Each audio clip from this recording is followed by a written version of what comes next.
Good afternoon, ladies and gentlemen. I think we'll get started without prejudice to those who may still be streaming in after their afternoon cup of coffee.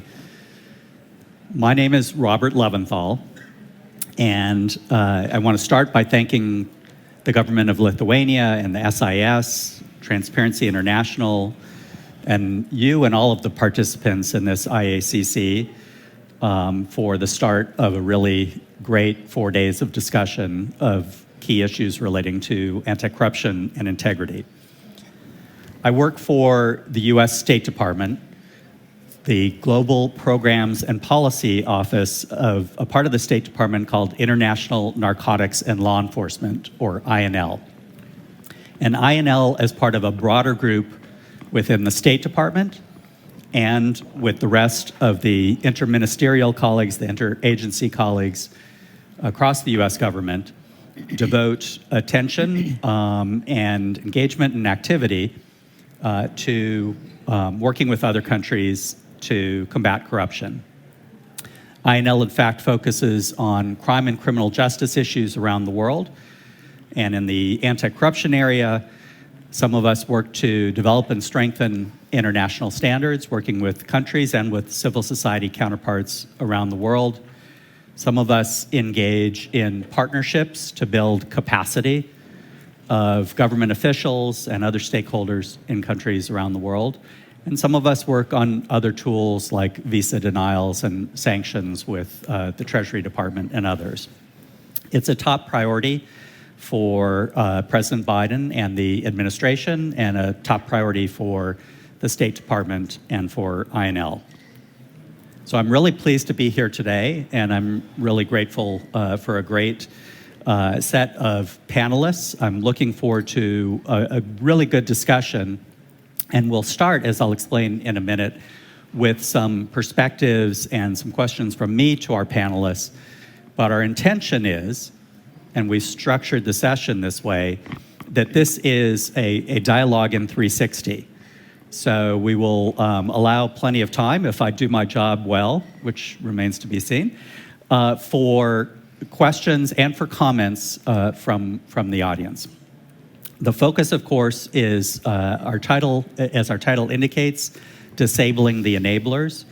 And as a colleague of mine pointed out, already, we're only a half day into the IACC, and each of the plenaries, this has come up as a principal focus. And there are other discussions, some of which we'll mention in the course of our discussion today, coming up later in the week where we can each delve in further on this important issue. Just to give you a sense of the run of show, as they say, I will make some very brief opening remarks. Brief because we've got some terrific panelists, and as I said, we want to leave time for discussion and questions. I will turn to each of the panelists in turn to give some relatively brief opening remarks on their piece of the puzzle, how they work on this issue, and any general observations. And after after all of them have finished, I'll address some opening questions to them, and then, as I said, we'll open it up to comments or questions from the audience. When we have questions or comments from the audience, I will ask that if you're addressing a question or a comment, that you identify yourself very briefly, just your name and institution. If your question is addressed to a particular panelist, please indicate. If it's for all of them, so indicate. And if it's a comment, I'll ask that we keep it just to about 2 minutes each, so that everybody has a chance to, who wants to, has a chance to intervene. So I'm going to, as I said before, I give a few short initial remarks. I'm going to introduce our panelists. We really have a wealth of experience and perspectives. To my left is Mr. Stephen Young from the U.S. Federal Bureau of Investigation, FBI. He is a supervisory special agent and a member of the FBI's International Corruption Unit. And for the past 3 years, he has served as the FBI's transnational anti-corruption advisor for the Eurasia region.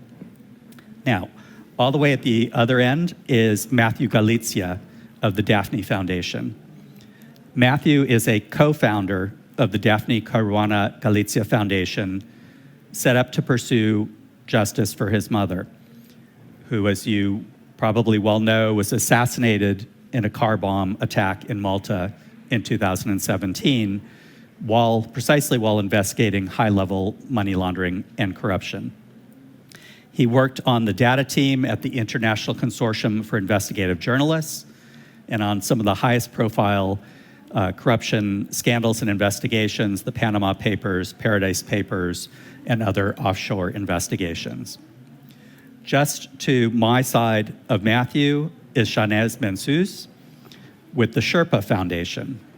And Shanez is a double or triple threat. She is a lawyer with deep experience in banking and the financial sector. She joined Sherpa in 2019 as a legal advisor and now leads its advocacy and strategic litigation in the area of illicit finance and corruption. Again, just to my right, close to me from Shanez, is Mr. Scott Hansen of the International Federation of Accountants. And Scott is the Director, Policy and Global Engagement.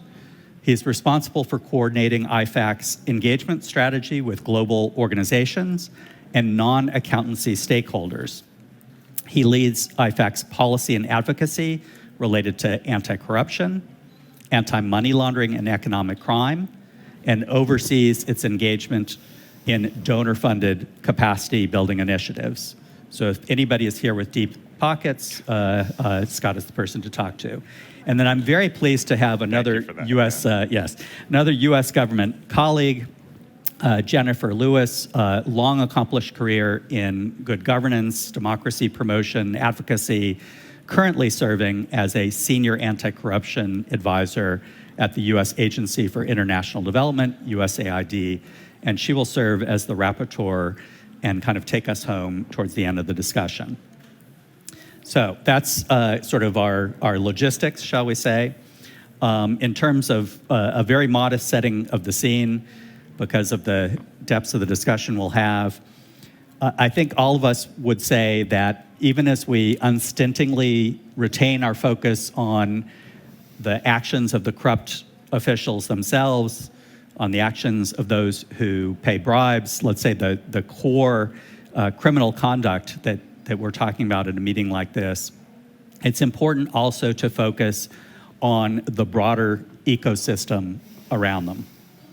So our focus today is on those whose credentials, those whose expertise, those whose role as intermediaries helps corrupt individuals perpetrate the corruption and launder the proceeds. In a neutral sense, perhaps, we're talking about gatekeepers. So those who interface, whether it's in a completely licit way with the financial system and legal procedures. So lawyers, trusts and company services providers, accountants, financial advisors, real estate, et cetera. And if those are the gatekeepers in a neutral sense, we can talk about a subset, to be a little bit blunt, the bad guys who are the enablers. And I recently read, I don't recall which organization set out this typology, but there are those gatekeepers who end up being enablers unwittingly. Perhaps they didn't know that they were facilitating illegal conduct. Those who are willfully blind, so they may not have direct knowledge, but that's in effect through their own efforts to remain willfully blind. Those who are corrupt, who are positioning themselves to provide this kind of service, and those who are actually complicit. And I won't belabor the point because, again, I think we're all coming from the same place, but these are the individuals who are working with the corrupt to hide the proceeds, to put together the schemes, to disguise conflicts of interest, to avoid taxes, or evade taxes, and just multiply the impact and facilitate the schemes that we're talking about. So when we talk about what we can do about it, and that's what we'll do today, we can focus on prevention, we can focus on regulation, we can focus on enforcement, and all of those, I think, are going to be pieces of the puzzle. We can talk about government action, we can talk about civil society action, and we can talk about the efforts about self-regulation and action by the private sector or the professions themselves. It's all important. In the U.S., we are trying to take, in the U.S. government, we're trying to take action on this as well, admittedly with a lot of work still to do. But we raise this issue and try to promote attention to this issue in the multilateral fora, the G20, the UN Convention Against Corruption. There was a great multi-stakeholder discussion under the auspices of the Summit for Democracy, a Financial Transparency and Integrity cohort. We enshrined this as a priority in our very first national strategy on countering corruption. We've had sanctions on the issue, and in fact, there was a presidential proclamation from President Biden to expand the reach of our visa actions to prohibit entry to the United States to enablers, complementing what we could already do with other corrupt officials. And the Corporate Transparency Act, which increases the reporting of beneficial ownership information to the government, came into effect this year. And we have other legislation that's been proposed and pending. And then finally, because one of the things that we do in INL is capacity building, as I mentioned, we do technical assistance on strengthening anti-money laundering systems around the world, work on beneficial ownership systems, on PEPs, and other issues. So a lot of work still to be done, but I think a commitment on the part of the U.S. government to engage and do more, both inward-facing, domestically, and in our work with others. So, and I rarely say this, so please write it down, enough about me, and let's turn to our panelists. So I'm going to start first with Steve Young from the FBI. Steve, I'll ask you to describe a bit your work, your kind of angle on this issue, and any other observations you want to share. Sure. So as I mentioned earlier, my name is Stephen Young. I'm with the FBI. So obviously, as the name implies, an investigative agency, operating within the legal framework that exists to identify and construct criminal cases against subjects. So in the case of what we're talking about here today, in my program, which is the International Corruption Unit, those are international corruption cases. For us, that primarily means violations of the Foreign Corrupt Practices Act, as well as what we call kleptocracy cases, which are really essentially money laundering cases, which involve the proceeds of corrupt activity on the part of a foreign official that then touches the U.S. financial system in some way. Regarding enablers, I would just say that the FBI has a long history of recognizing the importance of going after, enablers, or what we would sometimes call facilitators, in a wide array of criminal investigations. So, of course, corruption, organized crime, narcotics cases. The reality of it is that, we recognize the importance of targeting these individuals, and it's really for a variety of reasons. First, it disrupts the ability of our, the high-level criminals to conduct their criminal activity, right? So whether that's money laundering or logistics or any of those types of things, they often rely on these third-party enablers to make that happen. So the more aggressive we can be in identifying those different tentacles and disrupting them however we can, the more difficult it makes life for the primary targets. Additionally, really it's just the enablers are often the avenue that you have to get to the main targets you want to go after. I mean, oftentimes we can all identify the people in our jurisdictions. We know who the problem players are, but they're typically shielded from direct activity, direct involvement in the criminal activity. So it's identifying these enablers and building cases against them that sort of lets you work your way up the chain and build the evidence that you need. And also, you rely on those human witnesses oftentimes in these cases. A lot of these crimes are crimes of intent, which means it's a lot more difficult than just putting together paper cases, identifying financial records. You need these other individuals that can really provide the context to what was going on. They can tell you what the transactions were for, those types of things. So I just say as investigators, for us, this is how we do business. The enablers and the facilitators are key. Okay, thank you very much. What I hear is the sort of disruptive payoff of going after the enablers as part of the case and as a potential entry point as you get into a broader network. Thank you very much for that and for breaking the ice. Let me now turn for a different perspective coming from different work. But Matthew, if I can turn to you to talk a little bit about the work you've done and your perspective on the issue.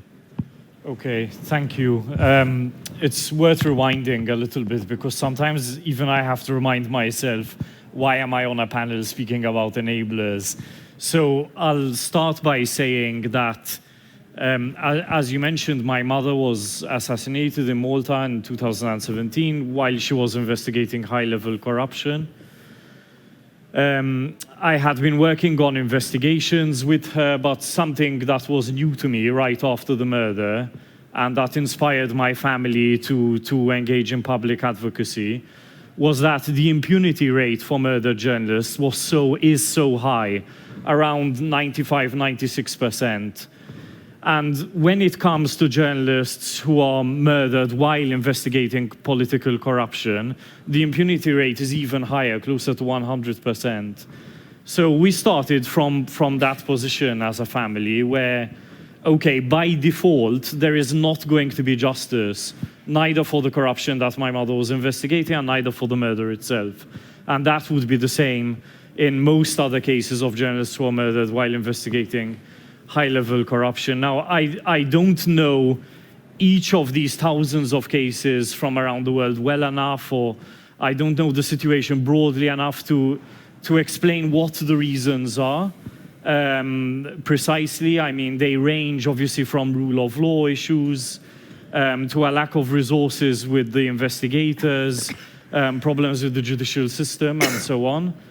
But I can say that in my particular case, I mean, speaking from my family's experience, here we are 7 years later almost, and the proceedings are still ongoing. And proceedings for the corruption that was the motive for the murder have not even started yet. That obtaining evidence is a massive, massive issue. So coming from a background where I was working with data and kind of software that is used in investigations, and working with journalists, it was very easy for us to step across and over borders, speak to whoever we wanted to speak, obtain intelligence quite easily. When it comes to small countries that don't have powerful law enforcement agencies like the FBI, that kind of work becomes extremely difficult. And especially so when combined with other issues like rule of law problems, which Malta has, lack of resources with law enforcement, lack of know-how, and so on. So obtaining evidence was extremely, extremely challenging. The issue of jurisdiction, I mean, Malta is a small country. The organized criminal groups behind high-level corruption in the country were working across borders. I mean, they are really borderless as lawyers, accountants, officials, and so on that were engaged in the high-level corruption. So law enforcement was facing lots and lots of issues. A lack of appetite also to prosecute high-level corruption. So we tied kind of the lack of progress in the murder investigation to the lack of progress in prosecuting corruption. And even when we removed the people who were blocking the investigations or blocking the prosecutions, we were able to remove them through legal action. There was still the issue of there being a lack of appetite to, in the diplomatic service, let's say, to assist the police and members of the judiciary in obtaining evidence from other jurisdictions. especially those that were difficult, like the United Arab Emirates, for example, it reached a point where the US State Department stepped in and issued sanctions against Maltese officials that to this day still need to be prosecuted for corruption. So there was a visa ban on these particular officials that were involved in the energy deal that my mother was investigating. That, to us, has been extremely helpful because it sent a really strong message that, look, lack of progress is an international issue. But it also is a last resort of some kind. And I think for small countries like Malta, again, that don't have powerful law enforcement agencies, we need multilateral solutions that give our agencies the kind of backing they need to pursue investigations when hopefully they have the appetite. And those solutions don't yet exist, I believe. Even when it comes to the systems that are used to exchange evidence, they are still literally stuck in the Victorian era. We are still dependent on letters rogatory, which are exchanged through diplomats and so on, in the same way that it was done 100 years ago, 150 years ago. So the system really needs to evolve, I think, and it needs to be made more transparent, more objective, more accountable at an international level. And I think that would really, really move things forward. So, of course, to me, my mother's case is important, but we see it as being emblematic of all the other thousands of cases of murdered journalists around the world, from Mexico, Colombia, and so on, that are stalling, suffering because of the same fundamental issues. Thank you. Thank you very much, both for underscoring the shocking phenomenon of the high degree of impunity, including for assassination of journalists around the world, and for reminding us both of the necessity and the efficacy of cooperation with international partners, but the constraints, and that it shouldn't relieve the responsibility of national action to respond to these terrible crimes. Of course, I didn't say that, the reason why journalists are being murdered in the first place when they're investigating high-level corruption is because there is no reason, let's say, to target prosecutors or to target judicial investigators, members of the judiciary, and so on, because they might already be in the pocket of the people they are supposed to be investigating. And journalists are kind of the last check, let's say. So when they are targeted, it really should trigger alarm bells. And when we put a lot of effort into pursuing wide justice for the murder of journalists, we are solving, I think, both problems at the same time. The issue of accountability for corruption and, of course, the murders of the journalists themselves. Yes. Okay. Thank you very much. And we'll, I'm sure, return to this in the discussion. Let's turn now to Scott Hansen from IFAC. Scott, please share your perspective and how the accountancy profession is dealing with these issues. Sure. Thank you, Robin. Good afternoon, everyone. Thank you for spending a little bit of your time with us today. It's really a pleasure to be talking to you. So again, I am with the International Federation of Accountants, IFAC for short. And I want to talk a little bit about what we are and what we do, because I think it'll help, for those of you that aren't familiar with us, understand how the accountancy profession works at the global level and sort of understand how this particular gatekeeper profession is structured and how it can contribute to these issues. So IFAC was founded in 1977 with a very specific purpose of developing global standards for audit, for ethics, for financial reporting, for public sector accounting. So all of the standards infrastructure for the accountancy profession, that's what IFAC was founded to do in 1977.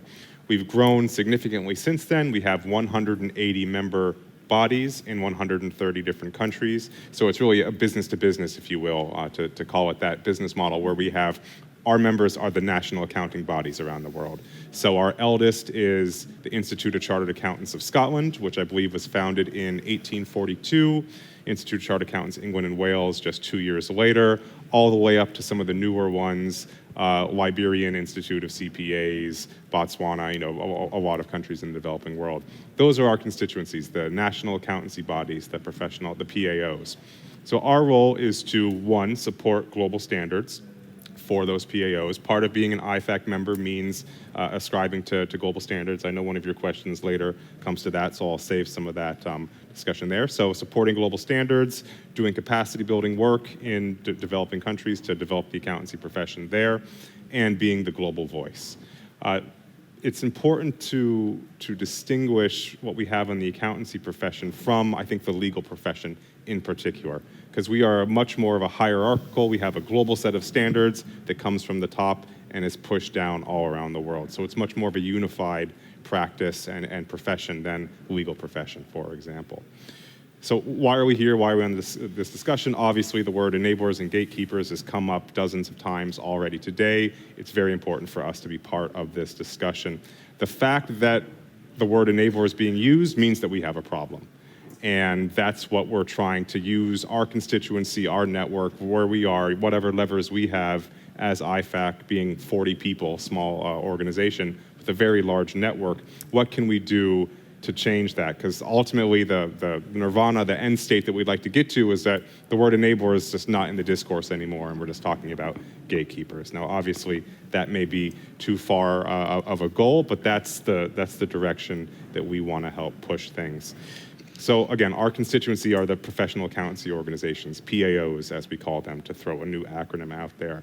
So the question is, how can we sort of effectively change the human infrastructure with these professional accountancy organizations to make them more useful on these issues? Remember, Institute of Chartered Accountants of Scotland or England and Wales or what have you, they were developed to teach people how to be accountants, give them qualification exams to be accountants, and provide a club in some respects for those individuals. Now we're in a very different situation 150 years later, where these bodies have to engage with national risk assessments with their domestic stakeholders, be supervisors for anti-money laundering, all sorts of other responsibilities that are extremely important to the public interest. How do we help in that transition for those organizations? And then that's really the framework where we're coming to these issues and what we're thinking about and trying to make a difference with. So with that, I'll leave several of those points to pick up with the questions, and in the interest of time, hand back to you, Rob. Thank you. Thank you very much, Scott. Interesting about working with what must be a very disparate set of members or the PAOs, ranging from a century and a half ago to much more recent, and trying to promote coherence and high ethical standards. So returning then to more of a civil society perspective, I know Sherpa has done terrific work, and Shanez, if you could tell us a little bit about your work and how it intersects with the issue of enablers. Yes, absolutely. Thank you, everyone, for having me. So I'm here for Sherpa. Sherpa is a French NGO created roughly 20 years ago, and we use strategic litigation to fight corporate crime and fight for a victim's right to obtain reparation. So, of course, doing strategic litigation against corporate actor, we have long identified the crucial role of enablers. So I think we'll have the chance to narrow the definition, but just to be sure we're all on the same page. What we understand as enablers is merely the industry, the wide industry that helps corporate actors in financing, auditing, and advising. So one thing is important for us also is to point out the fact that enabler potential involvement is not only in financial crime or corruption, but it's also potentially in human rights violation or environmental crime. To illustrate that, we have recently filed complaints against French bank for their complicity in deforestation in the Amazonian, and another complaint is targeting a big French bank for its financial support of the Rwandese government during the genocide. But to specifically illustrate with some cases how we believe strategic litigation can help shed the light on involvement of enablers, I wanted to share with you some examples of cases that were initiated by Sherpa. The first one is going to echo Matthew, because it's a complaint that we filed against French banks and investment funds for financing the Electrogas project. And financing this project, whereas journalists, among which Daphne Caruana Galizia, had published article showing corruption being involved in the project. So our legal strategy was to actually use compliance against the enablers, showing that using this to straighten the moral element of the intentionality of the crime. The other case that we have filed recently that shows also shows that the importance of enablers in illicit financial flows and financial crime more broadly is the recent complaint that we filed against the former governor of the Central Bank of Lebanon. So this case is actually very interesting because it's very unlike the other ill-gotten gain cases, is a pure enabler's case. Like, all the money went through the legal financial system with so many intermediaries being involved. And so, obviously, because now so many investigations are open in so many different countries, there were definitely some failures in the compliance systems of the each and every of those actors. So, yeah, we believe that leading judge to actually take an active part in fighting illicit financial flows is very important, and it's important to not make it a sole stakeholder issue. Well, thank you very much, including the initial reminder that the same mechanisms, the same activities that we think of as enablers in the context of anti-corruption can be furthering other kinds of abuses or criminality. I know I sometimes lose sight of that because of the focus on anti-corruption, but that kind of polycriminality or broader set of issues.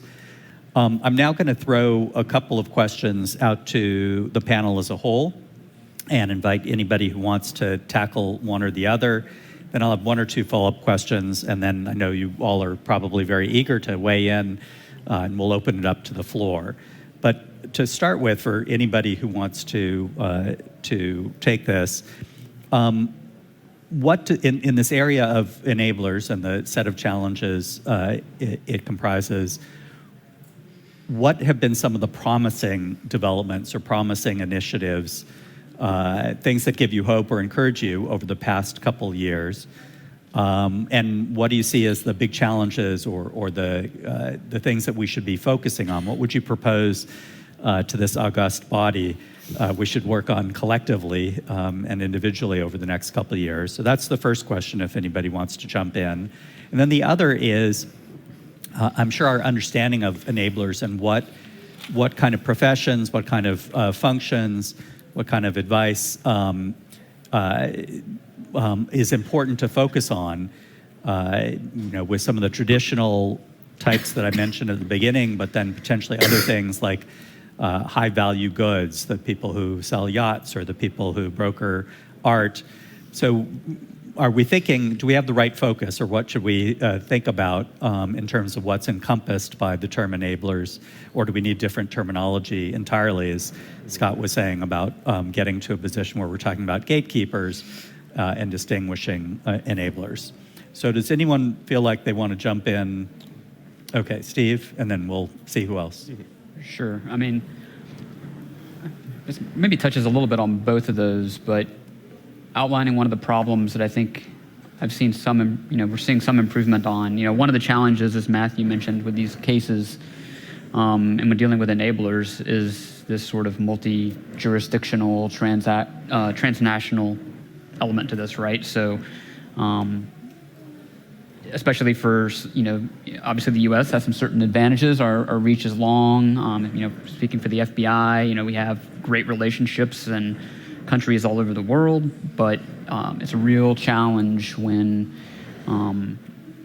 all of us have to operate under certain legal constraints of our own and with the countries that we're dealing with. And of course, the criminals don't have to abide by any of that, and they're constantly developing new tools and new methods, and the world is getting smaller and smaller. So it's things like what we're doing here this week, right, are critical, where we recognize increasingly that in order to effectively tackle the problem, we have to work together as a group. It can be very easy to sit back when an agency from another country reaches out and says they've found some, a company or a bank account, and are asking for assistance, and to, in some way kind of minimize that, and just like, well, this is, money coming in, it's going out, it's not really our problem, and we just can't, as a community, approach the problem that way anymore. We have to freely, I don't say freely, but we have to collaborate and share information. So, things like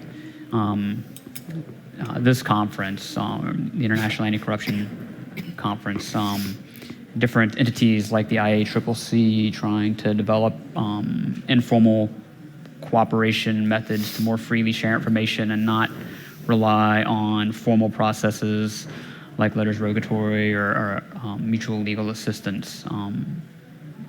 That's the only way we're going to effectively overcome those barriers. Terrific. Thank you. Scott, did I see your hand up? Sure. And I'll jump in on the challenges and successes question as well. So to start with the challenges, just maybe as a bit more of background, when we're talking about enablers or gatekeepers, we're really only talking about one of the key sort of segments of the accountancy profession. So when you think about professional accountants in the public sector, those working for the Ministry of Health or Ministry of Communications or what have you, those are obviously, if they're encountering corruption, it's going to be sort of direct interaction with corruption, seeing the money being stolen from the organization or what have you. So you've got the perspective of the accountant in the public sector.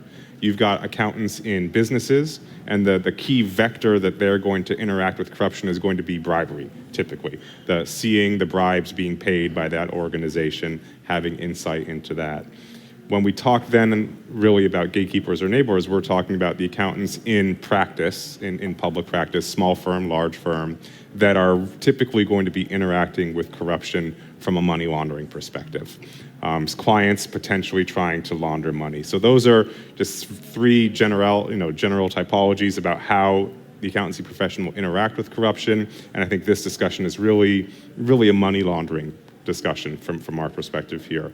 And this then goes back to the challenges. One of the key points I made earlier is we're taking this infrastructure of the professional accountancy body and giving it radically new responsibilities, and there's resource limitations there. So it becomes a question. We have a development project in Burkina Faso, for example. A really great team of people there. It's, I think, 4 or 5 part-time volunteers. That's the entirety of the institute there that does the qualification exams, things like that, all of the activities. How are they ever going to bring in a robust anti-money laundering supervision function into that organization at that level of resources? It's impossible. So that's a key challenge there, is how do you bring the professional accountancy body in small countries, put them in a position to actually be effective and useful in this situation? When you go to the other end of the spectrum, the world's largest accountancy bodies, many of them have very sophisticated, articulated anti-money laundering supervision functions, but they still may be massively, it's way too small for the scale of the market in that country. So it's a resource limitation issue, even if you're at the small end or at the top end of the market. So that's one of the key challenges for us, is what can we actually do to make professional accountancy bodies useful anti-money laundering regulators or supervisors or things to that effect? Obviously, we have the levers of the ethics code. We'll get to that maybe with a later question. And then, there's other, the education programs, things like that. But as a regulator, there's always going to be limitations there. The second challenge, and I'll go through these relatively briefly, just on the individual accountant. If they're working 2,000 hours a year, how many of those hours are supposed to be on anti-money laundering compliance? Is it 400? Is it 500? It's a direct, time income tax on the individual. So that's something that this needs to be balanced as well. So something that's a particular challenge. Then on the success side, to highlight 2 things in particular. One is, I think it was 2018, the Global Ethics Board passed a standard called the NOCLAR standard, the Non-Compliance with Laws and Regulations standard. And it's effectively an ethical obligation in the binding ethics code that says you have to blow the whistle if you identify non-compliance with laws and regulations. And then it provides a framework for doing that. It's been challenging to implement NOCLAR in all the countries around the world, but every year we get a few more major ones. So we've really sort of hit critical mass in recent years, which is very important and exciting. And the final thing to highlight in terms of successes is IFAC, along with the International Bar Association, who is really our sibling organization on the legal side, we've been really talking to the FATF over the last year and sort of nudging them, insisting, hey, you have a fantastic education program aimed at financial intelligence units, AML assessors, these types of constituencies. Why don't we apply that for professional accountancy bodies and bar associations? Why don't we create that bridge and try to capacitate PAOs and bar associations in the money laundering space directly with the Financial Action Task Force?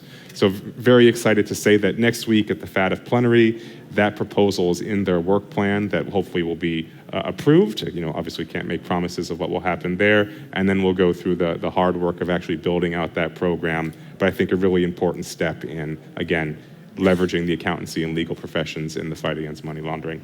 So that, Rob, over to you. Yeah, thank you very much. And I think that's an invitation for us all to go to Paris next week and participate in the FATF. The plenary is in Singapore. Yes, so. I'm purposefully misdirecting this group. No, just kidding. So Shanez or Matthew, do you want to take either of those questions, either about what you've seen in terms of positive developments over the last couple of years, or what you think we should be focusing on in the near future, or do we have the right focus? Are we leaving some important actors out when we talk about enablers? If you're willing, I've got other questions too. One thing that we have observed is that definitely there is more will from authorities to prosecute. I mean, it's not as, on the French side, is not as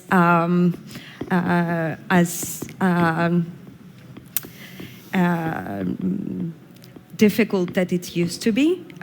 It's also a result of judicial battle of NGOs on the ground of legal standing, and but we observe that it's easier and the prosecuting authorities are more willing to look into that issue. One thing that would be a great step forward would be really consider the role of other actors than the industry and the authorities, but also civil society, whistleblowers, journalists, because if we look at example of successful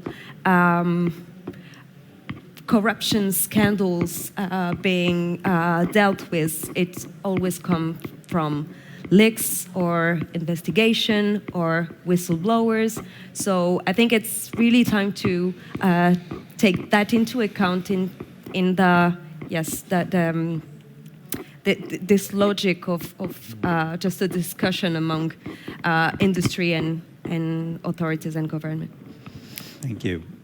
Matthew, if you'd like, please weigh in. Otherwise, of course. I mean, I'm really heartened to hear about the increasing professionalization in the fight against money laundering and corruption. I mean, from accountants to lawyers and prosecutors, police, and so on, there is really increasing professionalization. You can really see it and feel it. It's certainly, pushed by the demand for action. What also gives me hope is the use of software and data and the fight against enablers. So I think by pulling, data on offshore companies and on corrupt actors together, we can really see what the nodes are on the international level. Which law firms, which accountancy firms, the Mossack Fonsecas of this world, are more likely to be enabling money laundering and corruption. And that makes it much easier to target those firms using sanctions. So for example, I mean, when one or two firms in Cyprus were targeted a couple of months ago or last year, I can't remember when exactly, that really took out a whole cluster of offshore companies that were involved in enabling money laundering and corruption. So it's, I think, become a bit easier to target those kind of high-level nodes. Of course, the fact that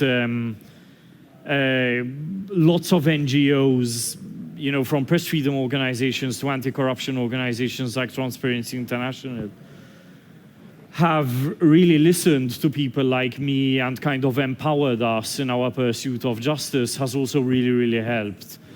And I want to see more of that too. So where there are victims of corruption, that those people are empowered in their pursuit of justice, so that there is the legal framework that enables them to take action against the enablers, perpetrators of corruption, and so on, and that they also have the financial and legal support that is required to make use of that framework. So, honestly, in my case, I have never loved lawyers as much as I have today, because really the number of people in the legal profession and in the accountancy profession that have come to our aid has really helped us. And they wouldn't be able to do that if they weren't empowered, by the NGOs that they work for, that financially support them and so on. So definitely more of that. thank you, Matthew. And as a reformed lawyer myself, thank you for saying that. So I have a bunch of other questions. I'm going to leave them be because this is the time I really want to turn to the audience. And we've already got some interest, but I think if we can consider weaving in, as we get questions or comments from the audience, this generic question or this general question for our civil society colleagues, what kind of support from governments and from private sector would best empower your work? For Scott, on behalf of all professions all around the world, what action do you need from government, from civil society partnerships. How can we better work together? And then Steve, same question. As you as a law enforcement official work with other stakeholders, what produces the best outcomes? But I'm going to leave that kind of floating there. And so I don't know if we're passing microphones. So I see a hand up. Yes. And again, if you would just identify yourself, if you have a question directed either to everybody or a particular panelist, if it's a comment. So my name is Dara. I'm a freelance journalist from Cambodia. And I have been chasing up one case.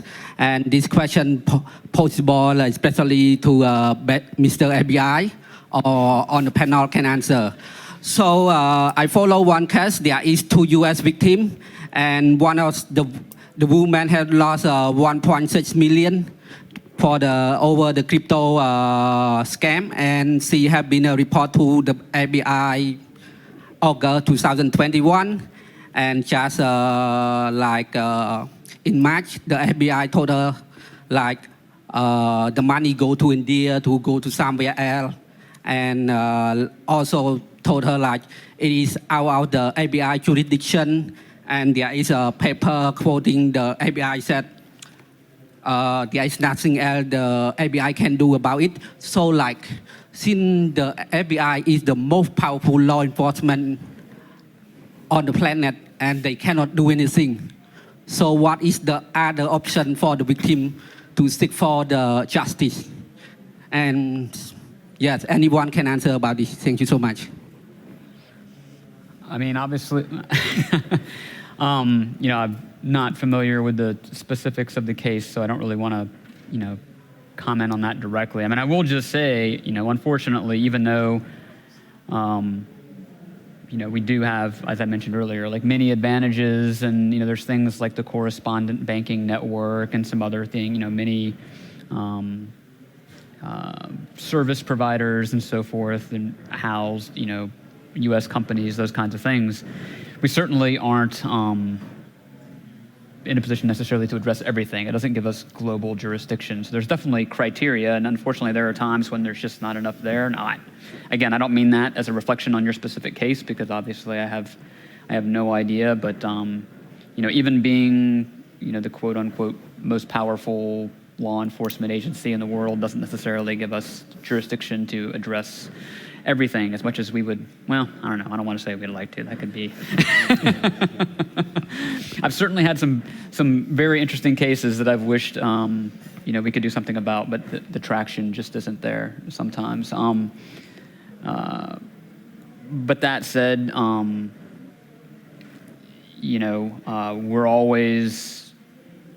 we have those connections. We have overseas relationships. So we can always try to follow up and see if, even if we can't work it, if there's somebody that can, if we think there's something to it. Yeah, and I will say again, without knowing anything about the particulars of the case, the question points out sort of the complexities of the world we live in, where proceeds can go from one jurisdiction to another, and can be transferred in the form of cryptocurrencies, which pose additional challenges. So, whether that's a corruption case or some other case, I think both for law enforcement investigation, for international cooperation, the world we live in now presents a lot of challenges. Absolutely.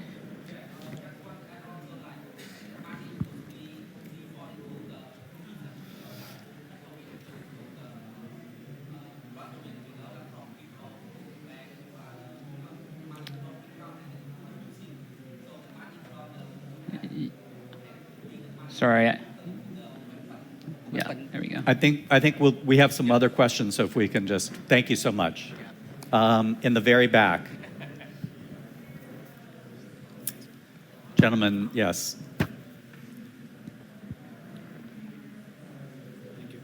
Hello, I'm from Transparency International Panama, famous for the Panama Canal and our wonderful paper industry. My question is about collegiate bodies. For example, even after the Panama Papers scandal, there's ample resistance in our National College of Attorneys to implement any sort of compliance programs. Now, some of it is on reasonable, at least arguable points like sovereignty, how expensive it can be to implement, or client attorney privilege, but some of it is also pushed by bad actors that have infiltrated the college.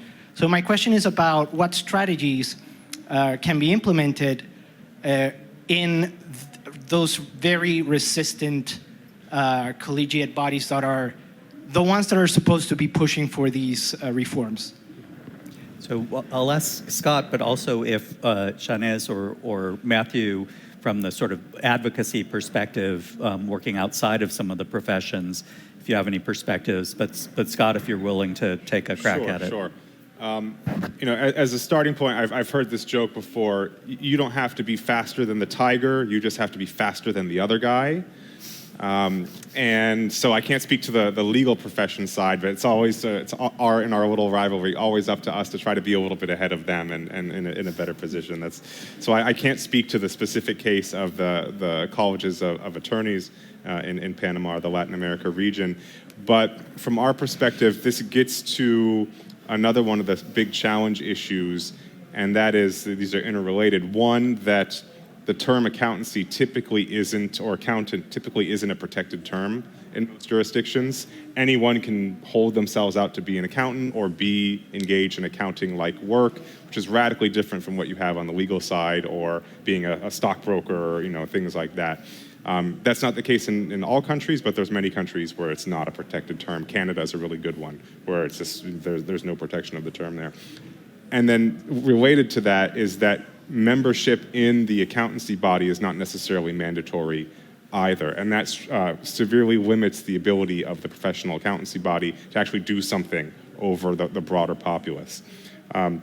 So those are two big issues for us. Latin America in particular is a large cluster of non-mandatory accountancy bodies that really don't have that type of, that haven't developed being these more regulatory type organizations. So that's very much a feature of the region. So at a broader level, obviously you can expect to hear from me that represents professional accountancy bodies that membership should be made mandatory and the term accountant should be protected at the legal level. I mean, you could just accuse that of being self-interest, but there's a lot of reason to protect those in the same way that we protect, again, lawyer or other terms like that. So that's a bit of a starting point here. And then, how do you deal with the resistance of those organizations, whether it be on the accounting or legal side? I think, and this actually goes back to the partnership question that you started with, it's just important to be engaging with them as much as possible. The fact that, IFAC wasn't involved in things like this 5 years ago, we've made it a priority to be, involved in anti-corruption activities, try to encourage all of our members to be involved with their national stakeholders. So it's more talking. I mean, that's an answer that you'll hear over and over again at a conference like this, but that relationship between your national accounting bodies and all the relevant domestic stakeholders is really important. I'll close with one last example. About a year ago, we published guidance to try to encourage professional accountancy bodies to develop their own anti-corruption action plans, engagement strategies in their countries. And Costa Rica, so obviously not Panama, but next door, Costa Rica was one of the first to take this, lock all of the leadership of the Costa Rica College of Accountants in a room and say, we are going to spend the next day coming up with our anti-corruption strategy and then use this to engage with our national authorities. So as that continues to happen, obviously I think we're going to see more and more progress on this. So I'll pause there. Rob? Yeah, I've just written down IFAC policy proposal, lock accountants in room. There you go. Yeah. There you go. So Shanez, Matthew, any perspectives in terms of advocacy you have done for self-regulation or regulation of the professions, sort of in response to the kind of situation that the colleague from TI Panama describes? I mean, as a foundation, we engage heavily with professional bodies. I mean, in the Maltese context, because while the accountancy profession is regulated by the state in Malta, it's the state body responsible for regulation was simply not up to the job But we did find that there was a cultural change within the profession, and that sort of private professional bodies were much more willing to act to protect the profession from reputational harm. And I mean that in a positive sense, not by sort of attacking the messengers, but rather by adopting international standards. And I mean, we have found that engagement to be really fruitful. I mean, with police, with lawyers, with the accountancy profession, and so on. And I mean, I think it can be replicated elsewhere. In Panama, the situation is somewhat inflamed, right, because of all the international attention on the country. But I think as that sort of fades away, it would become easier, perhaps. Thank you. I think, if I remember correctly, Mr. Fonseca passed away about a month ago, and I don't know, TI Panama had a moment of silence. We pay our condolences. Yes. So, sir, here in the front. Thank you very much. My name is Georgi Oniani. I'm from Transparency International, Georgia. I will start with the kind of trying to answer the question you asked the panelists, so what the governments can do more to support. I think that the governments should trust the civil society more and trust their judgment. The civil society, which is on the ground, who has the, to my mind, better sense of what's going on and what needs to be done. So let me bring a very short example of Georgia. So some of you might know what's happening in Georgia now. So once we had been the beacon of democracy in the region. Now we're backsliding. I mean, with the pace like hell. So we're day by day we're seeing the democratic backsliding. We're seeing the government cracking down on the civil society. People are being beaten up every day. The protesters are being beaten up every day by either unidentified people or the law enforcement. And obviously there is no reaction from the law enforcement because they are themselves doing that. So. In the end, this creeping state capture, which has been going on in Georgia for quite several years already, had been seen by the civil society for quite some time. We've been trying to alert our partners, respectfully, our good friends in US as well, in the European Union, and it's only now that the US decided to put forward certain actions, which are the targeted sanctions against first the judges, then the visa bans for the politicians. But, you know, unfortunately, I'm afraid it's a bit too little too late. You know, had those things had been done, I don't know, at least 6 months ago or a year ago, they might have prompted some behavior change. So now it's just a kind of the restoration of justice, which is not bad as well. But I mean, if the end goal is to somehow change the situation, I think it should have been done earlier and more targeted. And then the second problem is that the US has done a great job in doing what you've done, but then the European Union is still lagging behind, and they're still thinking whether to do or what to do, and that heavily undermines the effect. So I have two questions, basically. So first, do you think that the actions like sanctions, for instance, should they more serve as a behavior change, the prompt to change the behavior of those malign actors, or the restoration of justice is good enough? And secondly, how to ensure the maximization of those effects by, for instance, on your side as well, persuading other actors like European Union and other governments to also follow your lead and impose the same kind of sanctions on those malign actors? Thank you. So I'll take an initial stab at this, and then welcome anybody else who wants to jump in. So I think that and I'm not a sanctions person myself within the U.S. government, but as I understand it, the policy behind sanctions is to change behavior. some of our other, we use a range of tools. We have the sanctions, we have visa denial and revocation. It's a different sort of tool, but we have rewards programs more in the crime area. And some of those are more targeted towards disruption, deterrence, et cetera, as opposed to behavior change. So there's really a range of tools.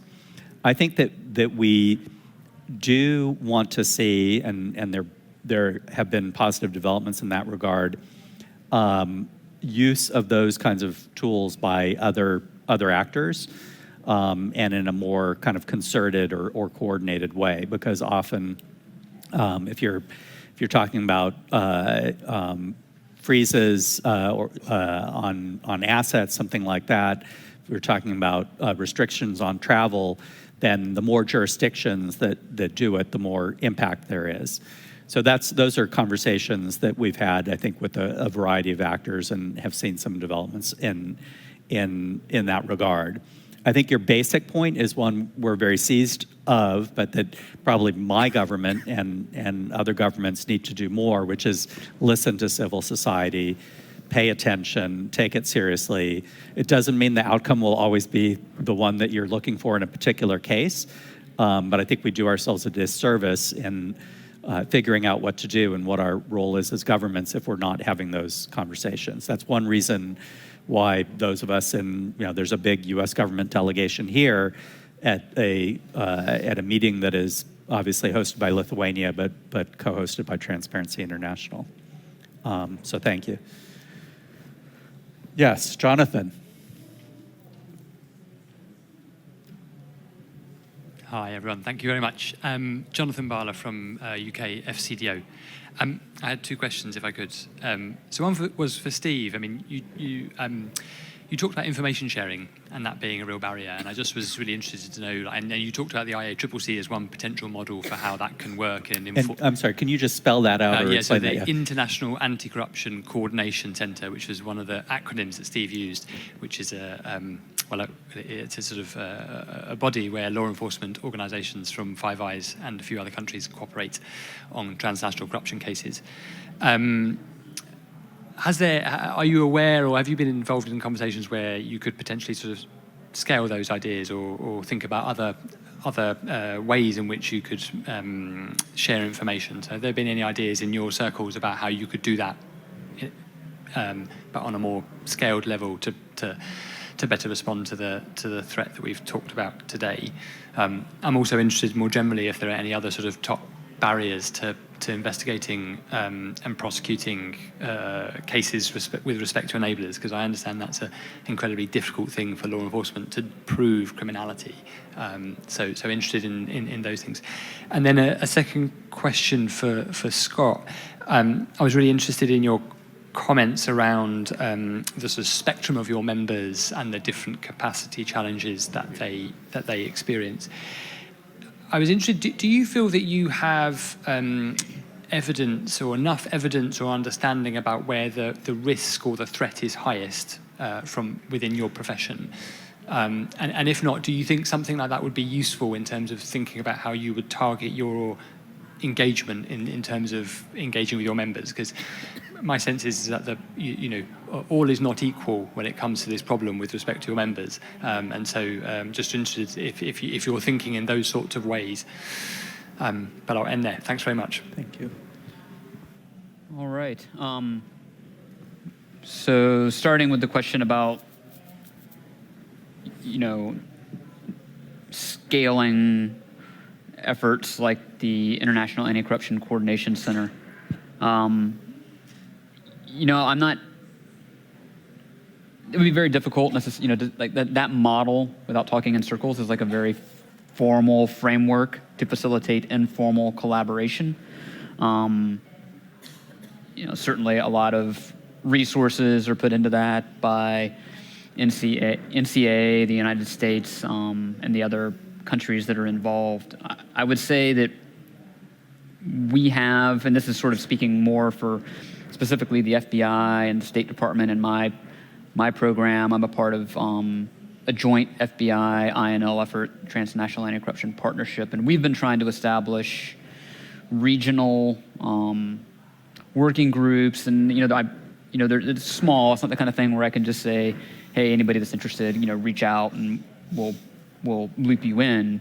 But it's efforts to try to create networks of investigators, prosecutors, FIUs within regions that are specifically addressing corruption issues to try to build those relationships that are necessary for that kind of collaboration. Now, again, it's not something that's formal, like IAAA's, structured, I guess is a better word. I don't want to get caught up with formal and informal, but for those that aren't familiar with the IAAAC, it's basically a multinational clearinghouse. It's housed at the National Crime Agency in the UK. They do have member countries and associate member countries, but that's not really a requirement. It's not at all a requirement to utilize their services. And anybody that's working a grand corruption investigation can reach out to them and submit a proposal if you think there's maybe connections in your case to other jurisdictions, and then they can kind of leverage the resources of all of the membership agencies to try to provide some useful information. And critically, their associate members are comprised mostly of some of the traditionally more difficult jurisdictions to get information out of. So, it's a good tool for getting informal information that can at least help you move your investigation along. And of course, you're going to have to go through a formal process later if you need to get that for official purposes, but they can also help with that. So, it's certainly a kind of thing I think that's a great question, and it would be something, to consider expanding those kind of efforts. But I know part of what, even with IAAAC, one of the things they've realized is the downside to growing too quickly, right? They want to, make sure that the core membership are fully invested in the mission of the IAAAC, and recognizing that if you grow too fast and bring too many different countries in, and then you start getting into some of these differing opinions on how things should be approached, and it can get bogged down. So there's pros and cons to that. Scott? And sure. Sorry, did you say you're from the Foreign Development Commonwealth Office? So just as before answering your question, starting in 2014 or so, we got a very large grant from DFID at the time to do a large-scale capacity building set of programs, are primarily in Africa, but also Kyrgyzstan as well. Really significant impact there. So it's something I want to highlight and just thank, because going back to your overarching question, if governments want to make an extreme impact, very high return on investment, turn people into accountants. I mean, it sounds trite coming from me, but you have to understand the small amount of money and the major impact you can have by developing the accountancy profession around the world. And it's really an incredible thing, not just from a corruption perspective, from an economic development, societal development, all of those things. Now, to your question, where is risk the highest? Yes, I guess is the answer. I mean, source countries, transit countries, destination countries. That's where the risk is the highest. The challenge from our perspective is, being included in the national risk assessments, having the professional accountancy bodies being included in the national risk assessments, but then also, again, to what I've been saying the entire time, is having them be in a position to actually be useful and effective in those conversations. And both of those things have to be there, and that's not necessarily the case. And then, obviously, sorry, let me pause there. Another aspect of this is having just the PAO connected with the financial intelligence unit. That's something we see a lot more of now than we did 5 or 10 years ago, but that's the direction we need to continue to travel. Just to make sure that all of the important and good information that's coming at the government, law enforcement, financial intelligence unit level is actually crossing over and being actionable or useful to the accountancy profession, legal profession, what have you. Crossing that boundary is extremely important. We're seeing more of that now, but it's still an area for improvement. So I think, yeah, there's lots of good risk information out there, but the communication channels aren't necessarily where they need to be to make sure that gets into the right hands in a useful way. So I'll pause there. Rob? Thank you. I saw a couple other hands. Okay, all the way on my left, please. Yes, that's you.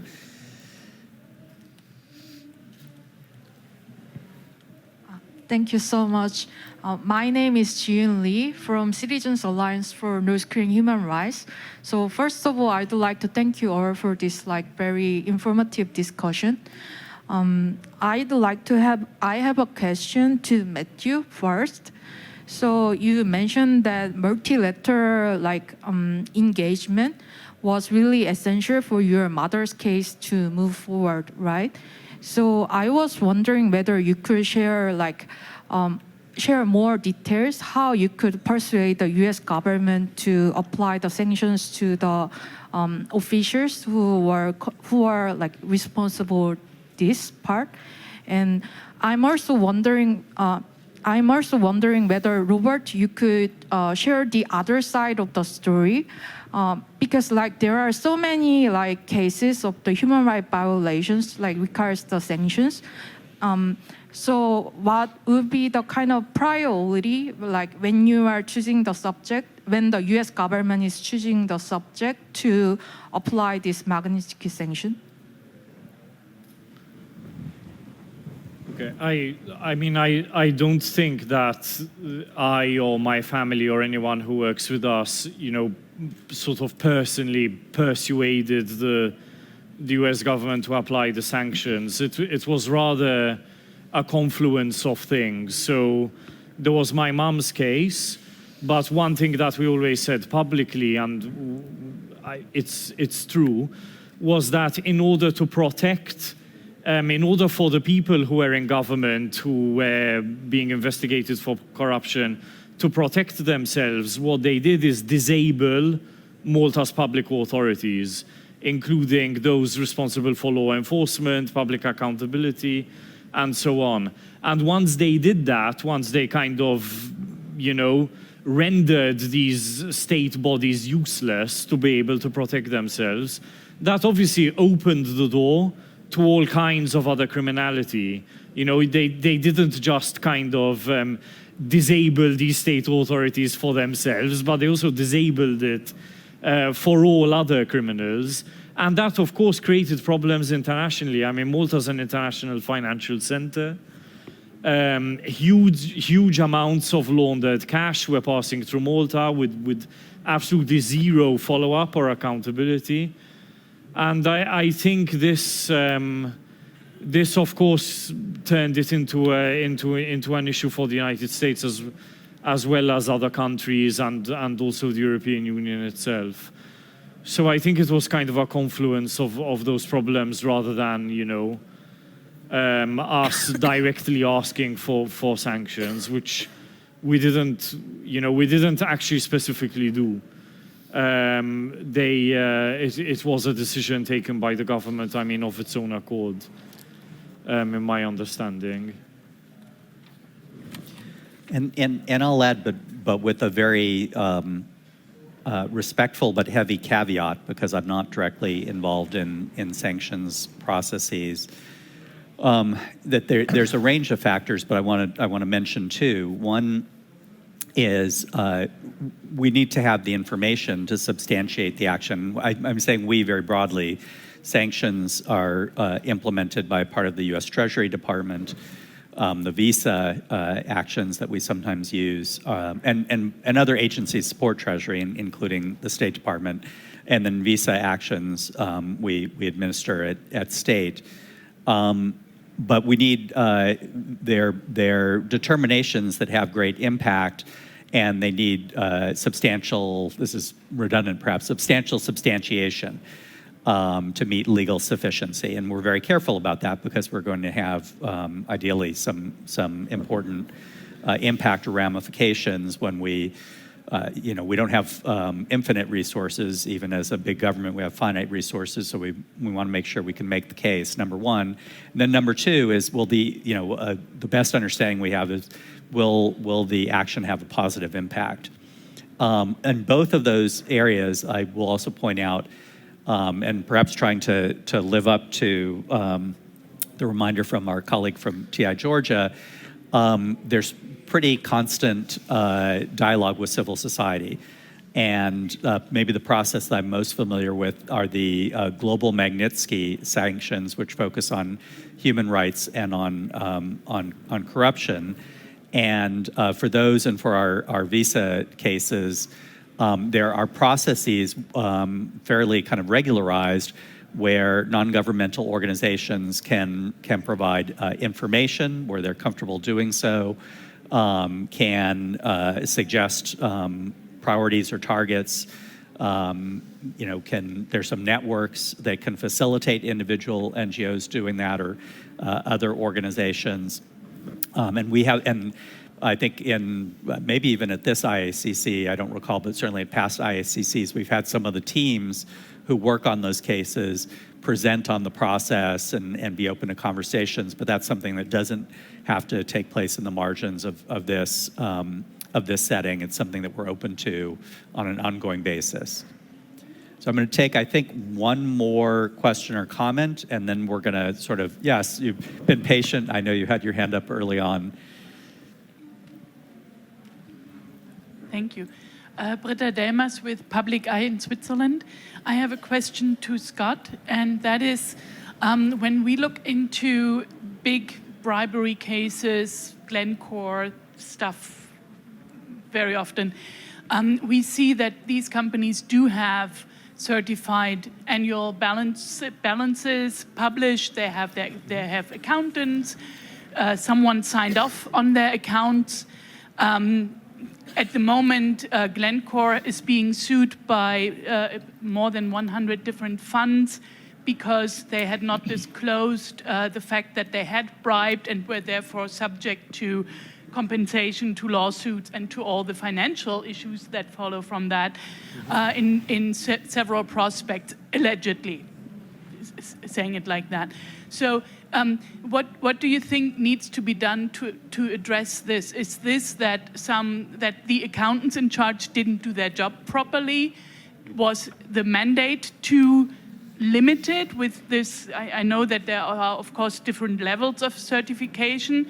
I don't know if everybody who knows that they have a certified annual balance would differentiate like that, or do the rules have to be changed? Mm-hmm. Sure. So maybe as a starting point for this, well, obviously there's accountants within the business that are the sort of the finance function within the organization, and then you have the external auditors. We could talk a bit about both. The reality, and I guess maybe the bad news, is that a management team that is dead set on hiding bad activity can do that for a very long time without anyone being able to identify it. And that's not because the accountants aren't doing their job or what have you. It's that, I mean, that's the unfortunate reality. When you're talking about a large corporation, if you've got bad management that's trying to hide bad stuff, they can do it for years before it comes out. So that's the bad news. So I think a lot of times that's what you end up seeing in these types of things. Wirecard, I guess, is another good example there. Although a lot of poor conduct on the actual acts of the auditors as well there. So that's the starting point. So you have the accountants within the business. In the OECD anti-bribery recommendation from 2021, the revision there's significantly expanded language about the role that professional ethics, that accountancy bodies can play in overseeing their members to push back on bribery.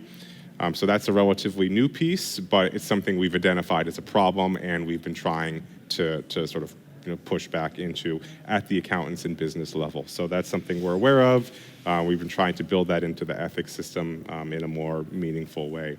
On the audit side, a big question remains: what's the auditor's role with respect to fraud, and are they, to what extent are they supposed to be pursuing it or looking for it? So there's actually an open consultation now from the International Audit and Assurance Standards Board, IAASB, on the role of accountants, a role of auditors with respect to fraud. So it's an open discussion. It's something obviously we're also thinking about. So if that's something that your organization is interested in, certainly Google that exposure draft in IAASB, role of auditors with respect to fraud, and contribute your voice there to see how the standards need to be improved. Thank you, Scott. So I'm sure we have other questions, other comments. The time doesn't permit us to go into them now. I'm going to turn to my wonderful colleague from USAID, Jennifer Lewis, to give a few final perspectives and also, as I said, to point to some things later in the week. Jen.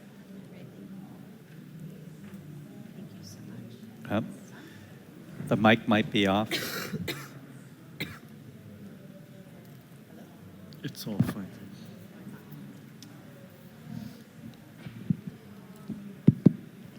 Thank you. Thank you so much. First of all, thank you to all our panelists. It was wonderful hearing the diversity of perspectives and experiences, both in terms of government approaches, non-governmental approaches, and of course, professional and industry approaches to this very complex issue.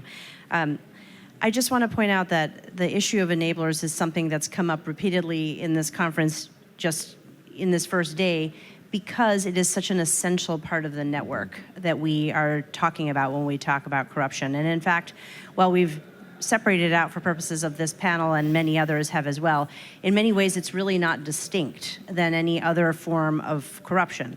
In other words, enablers are taking advantage of the same weaknesses that exist across many of our countries and in the global financial system. They're just more educated about ways to do so. And they are well positioned to do so. So I'm going to just quickly summarize a few things we heard today, because this is an emerging area where I don't think anyone has the answers. We heard some really good ideas about both the challenges and the opportunities. So we heard about the challenges in terms of the transnational nature of this, cross-jurisdictional issues, the lack of information sharing, perhaps a little less than ideal levels of collaboration. But we also talked about new ways to collaborate across borders, both in terms of the investigation side, as shared by our FBI colleague, but also in terms of reacting to cases. So we heard the case, for example, from the gentleman from Cambodia who was talking about, how collective action can be taken in reaction to cases. So I wanted to bring that out. The second was around a link to global standards and the importance of those standards, even if they need to be customized perhaps, but the importance of those standards. We heard a third piece around the importance of data and connecting it across the actors in this ecosystem. So both in terms of taking on the polycriminality, which is a term I'm definitely adopting, of corruption on enablers, but also potentially to use it with the professions themselves, which was brought up as well by one of our audience members, and empowering them. We talked a little bit about understanding the risks, something that also came out in the questions. Including, for example, as Scott pointed out, the accountancy profession in risk assessments. And I would add that I think in general, including all the professions involved in conversations around risk and risk mitigation is really critical. And then finally, I think the overcoming the resistance, which is probably the hardest piece of all in the professions. So talking more openly about it, building relationships. And finally, I think as Scott opened up with, getting to that nirvana position, perhaps, of what we at USAID are referring to as activating the gatekeepers. So in that vein, I wanted to just say a few final words in the 30 seconds we have, that countering the enablers of corruption clearly requires a collective approach. This is not the job of the professions. It's also not the job of government. This is something that needs to be done in concert with a range of actors. So I'm really glad to hear that our friends at OCCRP are hosting an event during the event on Thursday at 2:30 on how to catch an enabler. So make sure you check that one out on paths to accountability and mapping some of these actors. We at USAID are also bringing new resources to address this very complex program. And so under our new Global Accountability Program, and our implementer, Millennium Partners, is here in the audience today, we are undertaking and launching a new 3-year, up to $3 million activity that is aimed specifically at strengthening both the preventative and legal frameworks that are needed to address these enablers of corruption, but also partnering with the gatekeeping professions, improving information sharing, international cooperation, and really trying to find ways to unleash those gatekeepers, activate them, and empower them. And so in that vein, I wanted to invite everyone here to attend our technical workshop, also on Thursday. It's early, 8:30 a.m. to 10 a.m. Please bring your ideas. This is a brainstorming exercise. We are looking to inform and shape this activity, and we would really welcome your inputs and ideas. And with that, since I think I may be standing between us and the end of this day, very long day for many of us, thank you very much for being here, and thanks to my colleagues in the USG and to all our panelists. Yeah, if you can join me in congratulating and thanking our panelists, and we thank all of you for your attention.